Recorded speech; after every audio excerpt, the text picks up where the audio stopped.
The drill yard fell silent as Sergeant Lyra Hale stepped through the reinforced gates. Her boots crunched against the gravel, each step deliberate and measured. The afternoon sun of Verith Prime cast long shadows across the training ground, where 47 predator cubs stood in perfect formation, their instructors barking orders in the guttural tongue of the Kryvax Empire.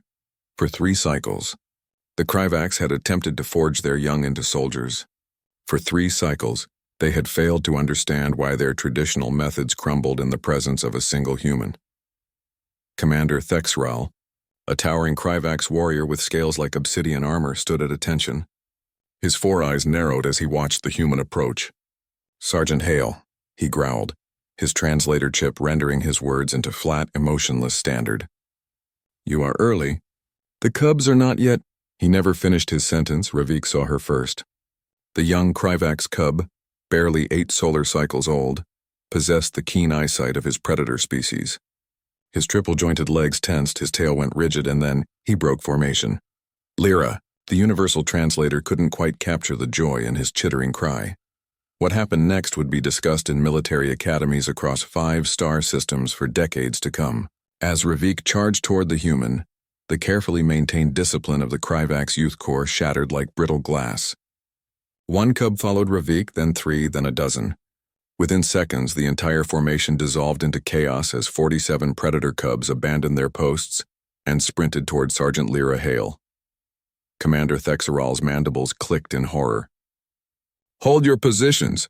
Cubs, return to—" But his words were drowned out by the thunder of clawed feet and the excited chirps, growls, and warbles of cubs who had forgotten every lesson about military bearing. They swarmed around Lyra like a tide of scales, fur, and feathers, depending on their subspecies. Ravik reached her first, leaping with the grace of his kind, and she caught him mid-air with practiced ease. "Hey, little warrior," Lyra said softly, her voice warm in a way that made the translator struggle to find equivalent Kryvax phonemes. She set Ravik on her shoulders, where he perched triumphantly, while other cubs pressed against her legs, arms, and torso, all vying for her attention. The human didn't stumble, didn't fall. She stood firm as a mountain while dozens of young predators, each capable of rending flesh with ease, nuzzled against her with a gentleness that defied their nature. Thexeral approached, his movement stiff with barely controlled fury. "Sergeant, this is unacceptable. You have undermined cycles of disciplined training in mere seconds. These cubs are meant to become warriors of the Empire, not— He gestured helplessly at the scene before him. Lyra met his gaze without flinching. "Permission to speak freely, Commander?" Thexeral's scales rippled with irritation, but he nodded curtly. "They're children," Lyra said simply. "You've been treating them like defective soldiers instead of cubs who need guidance." "They're not broken, Commander. Your methods are." A young female cub, her violet scales still soft with youth, tugged on Lyra's uniform sleeve. "Lyra, you promised to show us the star maps today. The ones with Earth." "I did promise that, didn't I, Cyrix?" Lyra smiled down at her.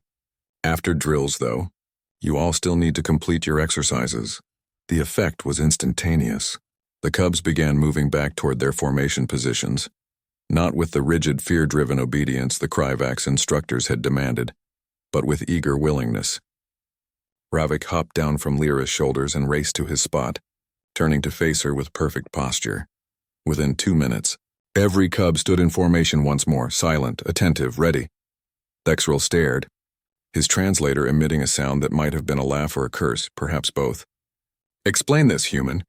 Explain how you achieve in moments what we cannot accomplish in cycles." Lyra walked slowly along the formation, and every pair of eyes followed her movement. "On Earth, Commander, we learned something long ago. Fear can create soldiers, but it creates brittle ones. These cubs don't obey me because they fear punishment. They obey because they know I see them. Not as units or weapons, but as individuals with potential." She stopped in front of Ravik, who practically vibrated with pride. "Ravik here? He's going to be an exceptional scout. His visual acuity is 30% above average for his age group, and his decision-making under pressure is remarkable. But your instructors only saw him as distracted and unfocused because he doesn't fit your standard warrior template." Thexeral's scales shifted color, a sign of deep thought among his kind. "And the others? Each one is different. Each one is valuable." Lyra continued down the line. You wanted to forge them all into the same blade. Humanity learned to appreciate different weapons for different battles. That's why we survived when stronger species fell. That's why we're here now, helping you understand your own young. The commander stood silent for a long moment, watching as Lyra ran the cubs through their drills. She was firm but fair, correcting mistakes with patience rather than punishment, praising improvements with genuine warmth. The cubs responded with an enthusiasm the Kryvax instructors had never witnessed as though. The session ended and the cubs dispersed toward the education wing where Lyra would indeed show them star maps of Earth and 100 other worlds. Thexrel approached her once more. The council will not easily accept your methods, he said quietly. Our ways are ancient. Lyra adjusted her uniform and met his alien gaze. Ancient doesn't mean correct, Commander. And if you truly want these cubs to become the finest warriors your empire has ever produced, you need to remember something. Humanity learned the hard way. What is that? The strongest warriors aren't created through fear and pain. They're created through trust, purpose, and the knowledge that someone believes in them. She glanced back at the drill yard where small footprints marked the ground. Those cubs didn't run to me because I'm soft on them. They ran to me because I'm the first person who's treated them like they matter as individuals, not just as future soldiers. Thexrel watched her walk away, Ravik and several other cubs already racing to catch up with her, their excited voices carrying across the compound. For the first time in his long military career, the commander understood why the human species had risen from a single world to become mediators and advisors across the galaxy. They hadn't conquered through superior strength or technology. They had conquered through something far more powerful, the ability to see potential where others saw only tools, to build loyalty through respect rather than fear. In the gathering dusk of Verith Prime, Commander Thexrel made a decision that would reshape Kryvax military training for generations.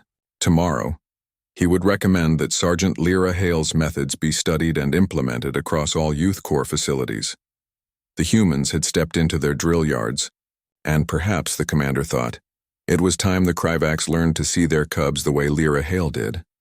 Not as small soldiers, but as individuals worthy of care, attention, and belief. Behind him, the sound of children's laughter echoed through the compound for the first time in 300 cycles. It was, Thexrel realized, the sound of hope.